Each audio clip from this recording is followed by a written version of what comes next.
जय श्री कृष्णा। राधे राधे दोस्तों आज मैं आप लोगों को लड्डू गोपाल की एक ऐसी मार्मिक आश्चर्यजनक बिल्कुल सत्य लीला कथा सुनाऊंगी जिसे सुनकर आप सभी चकित हो जाओगे।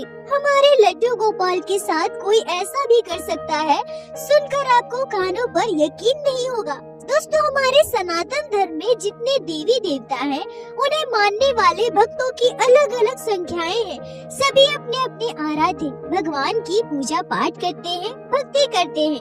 अलग अलग देवी देवताओं के स्वरूप में एक ही शक्ति है। सभी हमारे इष्ट हमारे भगवान हैं। हम भक्त चाहे लड्डू गोपाल की सेवा करें या महादेव की, देवी दुर्गा की उपासना करें या काली माता की, पर हम भक्तों के मन में सभी देवी देवताओं के लिए सम्मान है। हम सभी भगवान को दिल से मानते हैं।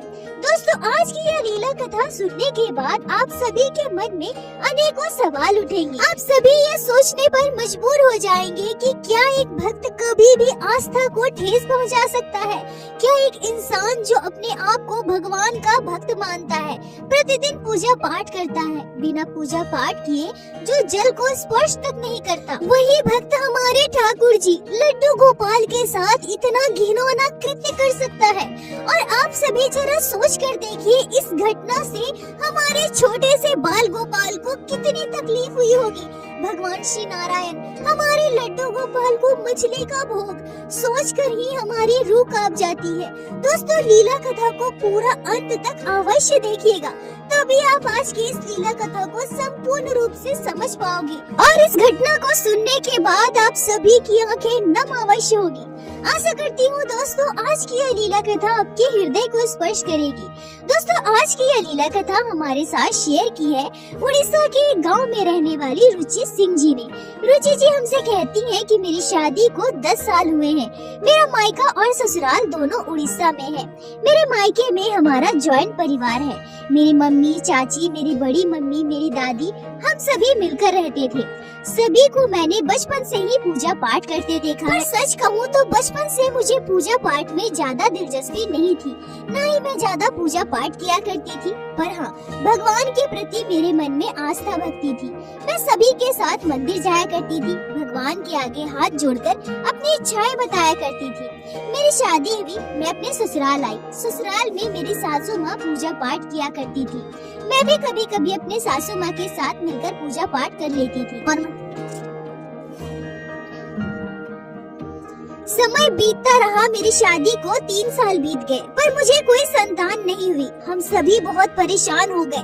अलग अलग डॉक्टरों से इलाज करवाया, रिपोर्ट में सब कुछ नॉर्मल था, पर फिर भी मैं गर्भवती नहीं हो पा रही थी। डॉक्टर भी इसका कारण समझ नहीं पा रहे थे। और तभी हमारे जीवन में आए लड्डू गोपाल, मेरे छोटे से प्यारे से बाल गोपाल। मैंने कभी सपने में भी नहीं सोचा था कि मैं कभी लड्डू गोपाल की सेवा करूंगी, न ही मुझे लड्डू गोपाल की सेवा का विशेष जानकारी था। मेरी ननद के घर लड्डू गोपाल विराजित थे। मेरी ननद की सासू माँ लड्डू गोपाल की नित्य सेवा किया करती थी और उन्होंने ही बड़े श्रद्धा भाव से मुझे लड्डू गोपाल का श्री विग्रह ला कर दिया। और वो बोली कि रुचि, ये भगवान श्री कृष्ण के बाल स्वरूप लड्डू गोपाल है। तुम इनकी सेवा पूरी श्रद्धा भाव से एक शिशु के रूप में करना। देखना, जल्दी तुम्हारी गोद में एक छोटा सा लल्ला आएगा। रुचि जी कहती है कि जब इंसान हर तरफ से हार जाता है, तो अगर उम्मीद की एक भी किरण उसे दिखाई दे, साथ आश्चर्यजनक चमत्कार हुआ। डॉक्टर जो सालों से यह पता नहीं कर पा रहे थे कि सब कुछ नॉर्मल होने के बाद भी मैं माँ क्यों नहीं बन पा रही हूँ, लड्डू गोपाल के हमारे घर आने के महज 6 महीने के अंदर अंदर मैं गर्भवती हुई और मेरे बेटे का जन्म हुआ। इसके बाद मेरी श्रद्धा भक्ति लड्डू गोपाल के लिए मेरा विश्वास कई गुना बढ़ गया। लड्डू गोपाल में मेरे प्राण बसते हैं। मैं अपने छोटे से लल्ला के बिना एक पल भी नहीं रह सकती। लड्डू गोपाल मेरे प्रथम संतान है। मेरे बेटे के जन्म के 3 साल के बाद मेरी गोद में एक प्यारी सी बिटिया आई। अब मुझे 3 संतान है, मेरा बेटा, मेरी बेटी और मेरे प्यारे लड्डू गोपाल। दोस्तों, रुचि जी मुझसे कहती है कि प्रत्येक दिन आप अपने वीडियो में कहती है कि लड्डू गोपाल पर पूर्ण विश्वास रखिए, किसी भी परिस्थिति में अपना विश्वास जगमगाने मत दीजिए। बाल गोपाल हमेशा हमेशा आपके साथ होंगी। और ठीक वैसे ही मैंने पूर्ण विश्वास के साथ लड्डू गोपाल की सेवा प्रारंभ की। बाल गोपाल पर कभी भी अपना विश्वास डगमगाने नहीं दिया और लड्डू गोपाल ने मेरे विश्वास की लाज रख ली। मेरे गोद में 2 संतान दिए, हमें माता पिता होने का सुख मिला। लड्डू गोपाल ने बांझ होने का कलंक मेरे माथे पर लगने से बचा लिया। लड्डू गोपाल पर मेरा विश्वास इतना गहरा है कि अब मैं किसी भी परिस्थिति में घबराती नहीं हूँ। मुझे पूर्ण विश्वास है कि मेरे साथ जो हो रहा है वो लड्डू गोपाल की इच्छा से हो रहा है, और अगर कुछ बुरा भी हो जाए तो भी मैं अपने आप को सामान्य रखने की कोशिश करती हूँ। बाल गोपाल मेरे साथ है तो कभी मेरे साथ कुछ गलत हो ही नहीं सकता।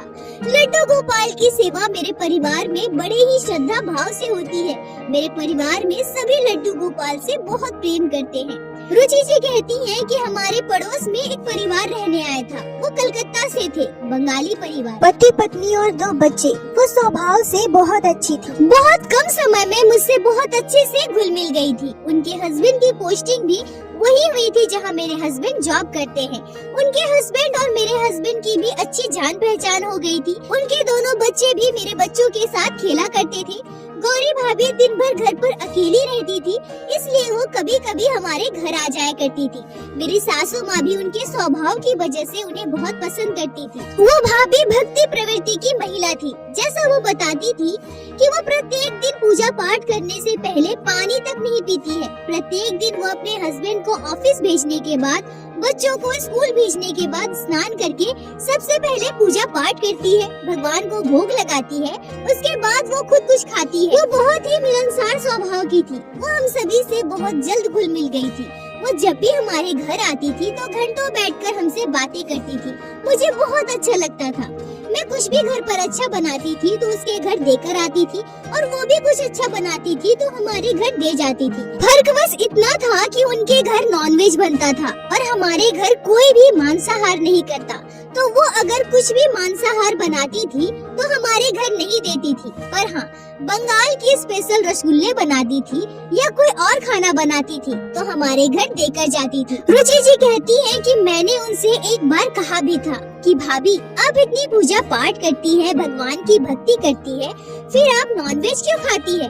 तब वो मुझसे कहती है कि हमारे बंगाल में प्राय सभी नॉनवेज खाते हैं। मैं बचपन से नॉनवेज खाती आई हूँ और अब मेरे लिए ये छोड़ना बहुत मुश्किल है और शायद मुझसे कभी छूटेगा भी नहीं। हमारे बंगाल में तो सभी नॉनवेज खाकर ही भगवान की पूजा पाठ करते हैं, इसमें कोई आपत्ति नहीं है।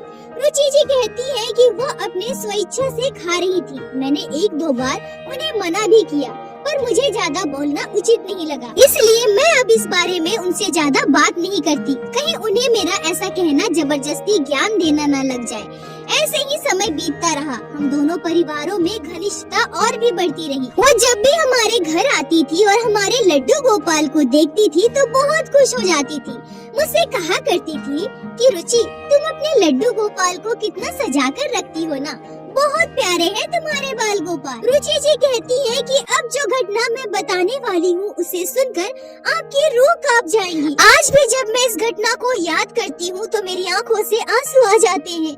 मेरे प्यारे लड्डू गोपाल के साथ ऐसी घटना घट गई, वो भी मेरी वजह से। मैं अपने आप को कभी भी माफ नहीं कर सकती, सब मेरी गलती की वजह से हुआ है। रुचि जी कहती है कि यह घटना 2022 दिसंबर के महीने की है। मेरे ससुराल में मेरे सासू माँ, मेरे ससुर जी, मेरे एक देवर, हस्बैंड, मैं और मेरे 2 बच्चे हैं। मेरे देवर जी कटक में रहते हैं और वहाँ पढ़ाई करते हैं। 2022 दिसंबर के महीने में हमारे यहाँ से बहुत सारे लोग तीर्थ स्थान दर्शन के लिए जा रहे थे। मेरे सासू माँ और ससुर जी भी उनके साथ चले गए। उनका टूर 15 दिनों का था। जगन्नाथपुरी धाम से यात्रा प्रारंभ होकर काशी विश्वनाथ, अयोध्या, मथुरा, वृंदावन सभी जगह उन्हें जाना था। मेरे सासू माँ और ससुर जी तीर्थ पर चले गए। घर पर मैं और मेरे हस्बैंड दोनों बच्चों के साथ थे। मेरे हस्बैंड सुबह सुबह अपने ऑफिस चले जाते थे। घर पर मैं अपने बच्चों के साथ रहती थी। दिन भर मैं अपने बच्चों को संभालती थी, लड्डू गोपाल की सेवा करती थी और बीच बीच में गौरी भाभी से बात भी किया करती थी। वो कभी कभी हमारे घर आ जाया करती थी। मेरे ससुर जी सासू माँ को तीर्थ पर गए हुए 10-11 दिन बीत चुके थे। अब कुछ दिनों के बाद वो लोग घर वापस आने वाले थे। पर इसी बीच एक बहुत ही दुखद घटना घटी। मेरे मायके से कॉल आया और बताया गया कि मेरी माँ सीढ़ियों से गिर गई है, उन्हें अस्पताल में भर्ती किया गया है। यह खबर सुनते ही मैं बहुत परेशान हो गई, मैं रोने लगी। मैंने अपने हस्बैंड को कॉल किया और उनसे कहा कि मुझे अभी अपनी मम्मी के पास जाना है। मेरे मायके से ससुराल की दूरी लगभग 80 किलोमीटर थी। मेरे हस्बैंड मुझसे कहते हैं कि तुम रो मत, परेशान मत हो, मैं अभी घर आता हूँ, तब तक तुम तैयार हो जाओ, तुम्हारे मायके चलते हैं। रुचि जी कहती हैं कि मैं रोते हुए अपने सारे सामान पैक कर रही थी। तभी मेरे मन में लड्डू गोपाल का ख्याल आया। मैं सोचने लगी कि अरे मैं चली जाऊंगी तो मेरे लड्डू गोपाल की सेवा कौन करेगा। मैं पहले जब भी अपने मायके जाया करती थी तो मेरे सासू माँ लड्डू गोपाल की सेवा करती थी, पर अभी तो मेरे सासू माँ घर पर है ही नहीं। लड्डू गोपाल को किसके पास छोड़कर जाऊं?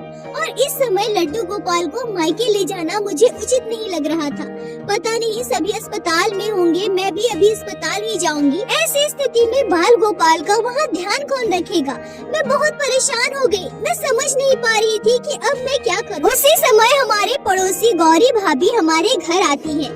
मुझे रोते हुए देखकर उन्होंने मेरे रोने का कारण पूछा। मैंने उन्हें पूरी बात बताई और साथ ही साथ उन्हें यह भी बताया कि मुझे समझ में नहीं आ रहा कि लड्डू गोपाल की सेवा मैं किसे देकर जाऊं। तभी वो मुझसे कहती है कि तुम परेशान क्यों होती हो, मैं हूँ ना। वैसे भी मैं अपने घर में पूजा पाठ करती हूँ, साथ ही साथ तुम्हारे लड्डू गोपाल की सेवा भी कर दूंगी। मैं भी सोचने लगी कि भाभी सही कह रही है, वो तो इतनी पूजा पाठ करती है, भगवान की भक्ति करती है, मेरे लड्डू गोपाल की सेवा वो अच्छे से कर लेंगी। यह सोचकर मैंने लड्डू गोपाल की सेवा भाभी को दे दिया और अपने मायके चली गई। मैं लड्डू गोपाल का सारा पोशाक, उनकी ज्वेलरी, उनका बेड, लड्डू गोपाल की जरूरत का सारा सामान भाभी को दे दिया। जब मैं भाभी को बताने लगी कि लड्डू गोपाल की सेवा कैसे की जाती है और उन्हें बिल्कुल वैसे ही लड्डू गोपाल की सेवा करनी है, तो भाभी मुझसे कहती है कि तुम परेशान मत हो, मैं महीनों से तुम्हारे घर लड्डू गोपाल की सेवा देख रही हूँ और मुझे सब पता है, और अगर मुझे कुछ भी पूछना होगा तो मैं तुम्हें कॉल कर लूंगी। तुम निश्चिंत होकर अपने मायके जाओ, लड्डू गोपाल की चिंता मत करो। यह तो मेरा परम सौभाग्य है जो लड्डू गोपाल की सेवा मुझे मिली है। रुचि जी कहती है कि इसके बाद निश्चिंत होकर मैं लड्डू गोपाल की सेवा भाभी को सौंपकर अपने मायके चली गई। मायके जाकर मैंने देखा मम्मी को थोड़ी बहुत चोट आई है, उनके हाथ में दर्द हो रहा है। मैंने सोचा कि इस स्थिति में 2-4 दिन तक मुझे अपनी मम्मी के पास रहना चाहिए, तब तक मेरे सासू माँ और ससुर जी भी तीर्थ से वापस आ जाएंगे। यह सोचकर मैं कुछ दिनों के लिए अपने मायके में रुक गई। मुझे और बच्चों को वहाँ छोड़कर मेरे हस्बैंड घर वापस आ गए। जिस दिन मैं अपने मायके गई थी उस दिन तो मुझे गौरी भाभी को कॉल करने का बिल्कुल भी समय नहीं मिला। मैं अपने मायके ना जाकर सीधा अस्पताल गई थी। अस्पताल में बहुत सारे लोग थे, मम्मी अस्पताल में भर्ती थी, मैं बहुत रो रही थी, माहौल बिल्कुल भी अच्छा ही नहीं था। उस दिन मैंने गौरी भाभी को कॉल ही नहीं किया, मैंने लड्डू गोपाल के बारे में पूछा भी नहीं। देर रात हम सभी अस्पताल से वापस आए क्योंकि मेरा भतीजा उस समय मात्र 2 महीने का था। छोटे बच्चे को लेकर मेरी भाभी अस्पताल नहीं जा पा रही थी, इसलिए मैं अपने बेटे को भाभी के पास छोड़कर अपनी छोटी बेटी को लेकर सुबह सुबह अस्पताल चली गई। दिन भर अस्पताल में हम सभी व्यस्त थे, मम्मी का एक्सरे वगैरह अलग अलग जांच किया जा रहा था। आज दिन भर भी मुझे जरा भी समय नहीं मिला कि मैं गौरी भाभी को कॉल करके लड्डू गोपाल के बारे में पूछ सकूं। और दूसरा कारण यह भी था कि मैं निश्चिंत थी, मुझे पता था कि मेरा लड्डू गोपाल गौरी भाभी के पास बिल्कुल सही सलामत है। बाल गोपाल की सेवा गौरी भाभी बहुत अच्छे से कर रही होंगी क्योंकि उनके मन में लड्डू गोपाल के लिए श्रद्धा भक्ति थी। वो कितनी पूजा पाठ किया करती थी, भगवान की भक्ति किया करती थी। मेरे लड्डू गोपाल को कोई तकलीफ नहीं होगी, यह सोचकर मैं बिल्कुल निश्चिंत थी। पर इसी बीच गौरी भाभी ने मुझे एक बार कॉल भी किया था, पर मैं अस्पताल में व्यस्त थी इसलिए मैं उनका कॉल नहीं उठा पाई। ऐसे ही 2 दिन बीत गए। दूसरे दिन शाम को मैंने गौरी भाभी को कॉल किया, उन्होंने मेरी मम्मी का हाल चाल पूछा, फिर मैंने लड्डू गोपाल के बारे में पूछा। भाभी मुझसे कहती है कि रुचि तुम परेशान क्यों होती हो, लड्डू गोपाल बिल्कुल ठीक है, मैं बाल गोपाल की सेवा अच्छे से कर रही रही हूँ, तुम परेशान मत हो, अपनी मम्मी का ध्यान रखो। रुचि जी कहती है कि भाभी से बात करने के बाद मेरा मन हल्का हो गया। मुझे इस बात की तसल्ली भी हो गई कि लड्डू गोपाल बिल्कुल ठीक है, पर कहीं न कहीं उस दिन दोपहर से ही मैं लड्डू गोपाल को बहुत याद कर रही थी। बाल गोपाल के लिए मेरा मन बहुत व्याकुल हो रहा था। मैंने सोचा कि 2 दिनों से मैंने लड्डू गोपाल को देखा नहीं है, उनकी सेवा नहीं की, इसलिए शायद मेरे बाल गोपाल मुझे याद कर रहे होंगे। मेरे मम्मी के साथ इतनी बड़ी घटना घट गई, वो तो लड्डू गोपाल की कृपा से मेरी मम्मी को ज्यादा चोट नहीं लगी। इन सभी घटनाओं की वजह से मैं बहुत परेशान हूँ, शायद इसलिए मुझे इतना बुरा लग रहा है। रात के लगभग 10:30 बज रहे थे। मैं अपने कमरे में लेटे लेटे ये सारी बातें सोच रही थी, अपने लड्डू गोपाल को बहुत याद कर रही थी। साथ ही साथ मैं बाल गोपाल को धन्यवाद भी कर रही थी कि उन्होंने मेरी मम्मी के सर से इतनी बड़ी मुसीबत को टाल दिया। अगर मेरी मम्मी को ज्यादा चोट आ जाती या उनका एक हाथ पैर टूट जाता तो क्या होता। ये सब सोचते सोचते मेरी आंखों से अपने आप आंसू बहने लगे। मैं लड्डू गोपाल को बहुत याद करने लगी। रात के लगभग 12:30 बजे मुझे नींद आने लगी और मैं सो गई। पर उसी रात मेरे साथ एक आश्चर्यजनक घटना घटी। मैंने एक ऐसा सपना देखा जिसे देखकर मेरी रूह कांप गई। दोस्तों, रुचि जी नम आंखों से कहती है कि दिन भर की थकान की वजह से मुझे गहरी नींद आ गई थी। मैं गहरी नींद में सो रही थी। तभी रात के लगभग 1:30-2 बजे मैंने एक दिल दहलाने वाला सपना देखा। मैंने अपने सपने में हमारे घर विराजित लड्डू गोपाल के दर्शन किए।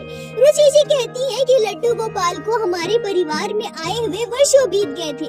लड्डू गोपाल की कृपा से मेरे बच्चों का जन्म हुआ, हमारे बहुत सारे काम बने। लड्डू गोपाल हमारे साथ है, हर वक्त है, यह मैं महसूस कर पाती थी। पर आज तक सपने में भी मैंने कभी लड्डू गोपाल के दर्शन नहीं किए थे। सबके साथ घटी लीलाओं को जब मैं सुनती थी तो मैं भी सोचती थी कि बाल गोपाल मुझे दर्शन कब देंगे। लड्डू गोपाल कभी मेरे साथ इतनी बड़ी लीला करेंगे, मेरे साथ ऐसी घटना घटेगी, मैंने कभी सपने में भी नहीं सोचा था। बाल गोपाल ने मेरे साथ लीला तो की, पर इस अवस्था में इसे सोचकर आज भी मुझे बहुत रोना आता है। लड्डू गोपाल की उस अवस्था को जब मैं याद करती हूँ तो मेरी रूह कांप जाती है। रुचि जी कहती है कि रात के लगभग 1:30-2 बजे मैं गहरी नींद में सो रही थी। तभी मैंने अपने सपने में साक्षात हमारे घर के लड्डू गोपाल के दर्शन किए। मैं अपने सपने में देखती हूँ कि लड्डू गोपाल हमारे घर के मंदिर में विराजित है। लड्डू गोपाल का चेहरा बहुत ही दुखी है। ऐसा लग रहा है मानो उनकी आंखों से अभी आंसू टपक जाएंगे। मैं बाल गोपाल की श्रीमुख की ओर गौर से देख रही थी। मैं मन ही मन अपने लड्डू गोपाल से कह रही थी, लल्ला आप उदास क्यों हो? क्या हुआ लल्ला? मैं आपसे दूर हूँ ना, मैं जल्दी आपके पास आ जाऊंगी। और तभी अचानक मैं अपने सपने में जो देखती हूँ उसे देखकर मेरे पैरों तले की जमीन खिसक जाती है। मैं सपने में देखती हूँ कि लड्डू गोपाल के आगे भोग लगाया गया है। लड्डू गोपाल की भोग की थाली में जो परोसा गया है उसे सोचना भी मेरे लिए पाप है, जिसे सुनकर आप सभी आश्चर्य हो जाओगे, आपकी आंखों से आंसू आ जाएंगे। रुचि जी कहती है कि लड्डू गोपाल की जो भोग की थाली परोसी गई थी उसे मैं स्पष्ट रूप से देख पा रही थी। मैं अपने सपने में देख पा रही थी कि लड्डू गोपाल की भोग की थाली में मछली चावल परोसा गया है।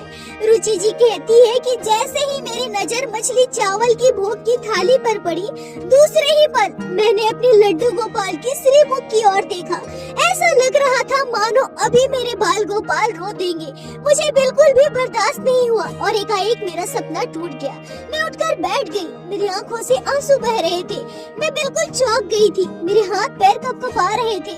मैं सोचने लगी कि मेरा सपना इतनी जल्दी क्यों टूट गया, क्यों मेरे साथ ऐसा हुआ? क्या मेरे लड्डू गोपाल मुझसे कुछ कहना चाहते थे? मेरे सपने का क्या मतलब है? मेरे लड्डू गोपाल मुझे इस अवस्था में क्यों दिखाई दिए? नहीं नहीं, मैं फिर से सोऊंगी, मुझे फिर से वो सारी चीजें देखनी है। मेरे लड्डू गोपाल मुझसे क्या कहना चाहते हैं? मुझे क्या कोई संदेश देना चाहते हैं? मुझे समझना है। ये सोचकर मैं दोबारा कंबल ओढ़कर पूरी तरह से ढककर सो गई। मैं लगातार रोई जा रही थी। मैं भगवान से प्रार्थना कर रही थी कि हे मेरे लड्डू गोपाल, मुझे फिर से नींद आ जाए, मेरा सपना वहीं से शुरू हो और मैं वो सारी चीजें फिर से देख पाऊँ। यह सोचकर मैं सोने की कोशिश करने लगी, पर क्या मुझे दोबारा नींद आ सकती है? इस दृश्य को देखकर क्या मैं फिर से सो सकती हूँ?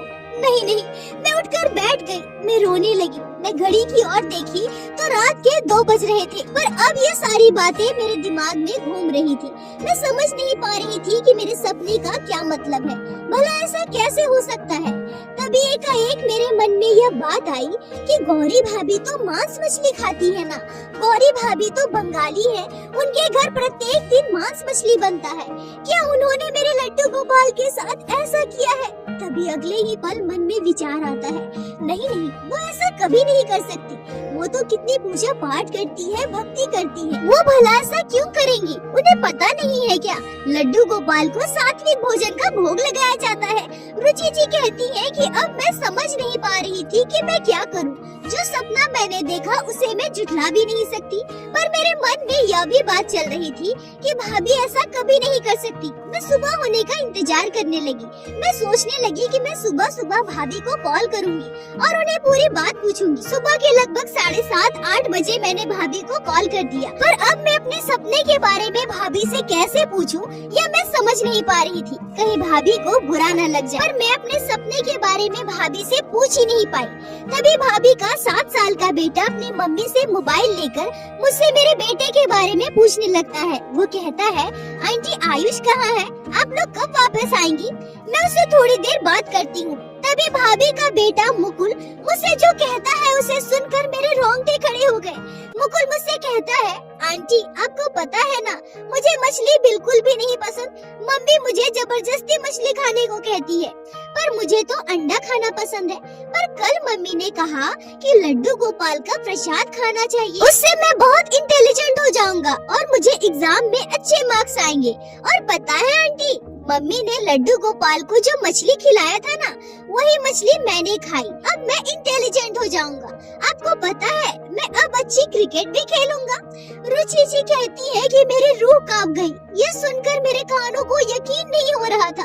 मैंने तुरंत फोन काट दिया। मेरे शरीर कांप रहा था। मैंने गौरी भाभी से कोई बात नहीं की। मैं रोते हुए अपने भाई के पास गई और उसे पूरी बात बताई। मैं अपने भाई से कहने लगी कि भाई तुम अभी मेरे लिए कोई कार मंगवा दो, मुझे अभी घर वापस जाना है।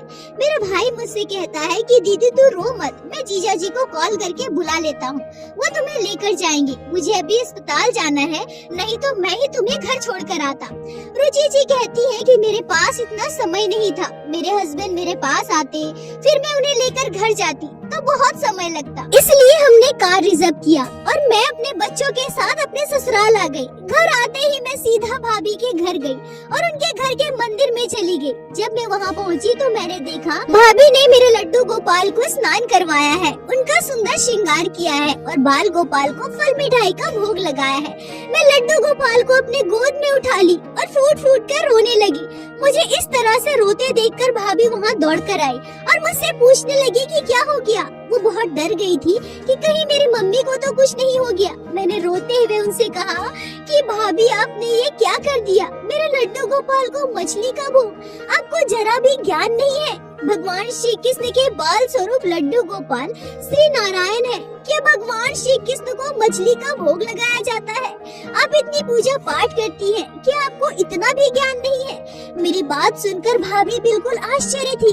उनके मुंह से शब्द नहीं निकल रहा था, पता नहीं क्यों, पर उनकी आंखें नम हो रही थी। नम आंखों से वो मुझसे कहती है कि रुचि ये तुम क्या कह रही हो? मैं तुम्हारे लड्डू गोपाल का बहुत अच्छे से ध्यान रखती थी। देखो ना, मैंने लड्डू गोपाल का स्नान श्रृंगार किया है, उन्हें भोग लगाया है। तुम्हें पता है, मैं प्रत्येक दिन मछली बनाती हूँ, मांस बनाती हूँ। मैंने कभी भी मांस का भोग नहीं लगाया। पर हाँ, मैं मछली का भोग लगाई थी, क्योंकि मैं अपने घर विराजित काली माता को मछली का भोग लगाती हूँ।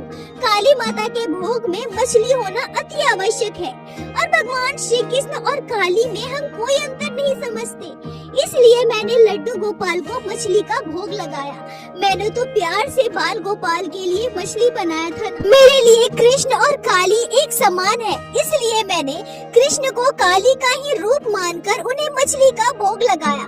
मैंने सोचा कि बाल गोपाल मेरे घर में है ना, मैं इन्हें अपने हिसाब से भोग लगाऊंगी। रुचि जी कहती है कि भाभी की बात सुनकर मैं आश्चर्य थी। मुझे समझ में नहीं आ रहा था कि मैं उन्हें क्या कहूँ। वो रो रही थी, अपनी श्रद्धा भक्ति मेरे आगे अपने हिसाब से व्यक्त कर रही थी। मैं उन्हें ना डांट पा रही थी, ना ही उन्हें कुछ कह पा रही थी, पर उन्होंने मेरे लड्डू गोपाल के साथ जो किया था उसे भी मैं नजरअंदाज नहीं कर सकती। भले ही वो कृष्ण को काली को एक मानती हो, वो अपने हिसाब से भक्ति करे, मुझे इसमें कोई आपत्ति नहीं है। पर मेरे लड्डू गोपाल को कितना दुख हुआ होगा, कितनी तकलीफ हुई होगी जो वो मेरे सपने में आए। मैं भाभी से कहती हूँ कि भाभी जो भी हो, पर आपने बहुत बड़ी गलती की है। फिर मैंने भाभी को अपने सपने की पूरी बात बताई, जिसे सुनकर भाभी पूरी तरह से चौंक गई। रोते हुए मेरे लड्डू गोपाल से क्षमा मांगने लगी। वो कहने लगी कि मुझसे बहुत बड़ी गलती हुई है, मुझसे पाप हुआ है, मैंने कृष्ण को काली का रूप मान लिया। पर मैं ये कैसे भूल गई कि भगवान श्री कृष्ण नारायण के स्वरूप है, उन्हें तामसिक भोजन का भोग नहीं लगाया जाता। मैंने जो किया वो पाप है। लड्डू गोपाल मुझे क्षमा कर दीजिए, मुझे क्षमा कर दीजिए प्रभु। रुचि जी कहती है कि मैं अपने लड्डू गोपाल को लेकर सीधा घर आई। बाल गोपाल को पंचामृत से स्नान करवाया, स्वच्छ वस्त्र पहनाकर लड्डू गोपाल को भोग लगाया। मैं बहुत रो रही थी, मेरी आंखों से आंसू नहीं रुक रहे थे। मुझे ऐसा लग रहा था कि सब मेरी गलती है। भाभी भले ही कितना भी कहे कि उन्हें सब कुछ पता है, पर फिर भी मुझे अपने मुख से लड्डू गोपाल की सेवा की संपूर्ण विधि भाभी को बतानी चाहिए थी। इस घटना से गौरी भाभी बहुत दुखी हो गई थी। जाने अनजाने उन्होंने जो भी गलती की है, जो भी पाप किया है, उसके लिए वो आज भी क्षमा मांगती है। रुचि जी कहती है कि इस घटना के बाद मैं इतनी सचेत हो गई कि अब मैं अपने लड्डू गोपाल की सेवा कभी किसी को नहीं देती। जो गलती, जो भूल मुझसे हुई है, मैं उसे दोबारा अपने जीवन में कभी नहीं दोहराऊंगी। लड्डू गोपाल अपनी कृपा मेरे परिवार पर ऐसे ही बनाए रखे। रुचि जी आपका बहुत बहुत धन्यवाद, जो आपने लड्डू गोपाल की इस अद्भुत लीला को हमारे साथ शेयर की, जिसे मैं हमारे चैनल के माध्यम से बाकी सारे भक्तों तक पहुंचा सकी। अपना साथ और प्यार ऐसे ही बनाए रखें। दोस्तों, इस घटना पर मैं क्या कहूँ, मैं बिल्कुल निःशब्द हूँ। कृष्ण हो या काली, सभी भगवान के विभिन्न स्वरूप है, और हमारे सनातन धर्म में हर एक देवी देवता की पूजा पद्धति अलग होती है। पर हमें इस बात का विशेष ध्यान रखना चाहिए कि अनजाने में भी हमारे हाथों कभी भी ऐसा कार्य नहीं होना चाहिए। ठाकुर जी को अनजाने में भी कभी कोई तकलीफ ना हो, इस बात का विशेष ध्यान रखें। दोस्तों, प्रत्येक दिन की भांति आज फिर से मैं आप सभी से हाथ जोड़कर कहना चाहूंगी कि ठाकुर जी की भक्ति कीजिए, लड्डू गोपाल की सेवा कीजिए, नाम जाप कीजिए और लड्डू गोपाल पर विश्वास रखिए। वो हर एक परिस्थिति में आपके साथ है। और एक बार मेरे साथ प्रेम से कहिए, बोलो बाके बिहारी लाल की जय, लड्डू गोपाल की जय, जय जय श्री राधे। दोस्तों, यदि आप लोगों को आज की यह लीला कथा अच्छी लगी हो, आपके हृदय को स्पर्श की हो, तो कृपया वीडियो को लाइक करके अपने दोस्तों के साथ शेयर अवश्य करें, जिससे बाकी भक्त भी लड्डू गोपाल की इस अद्भुत लीला कथा को श्रवण कर सके और हमारे चैनल को सब्सक्राइब करें।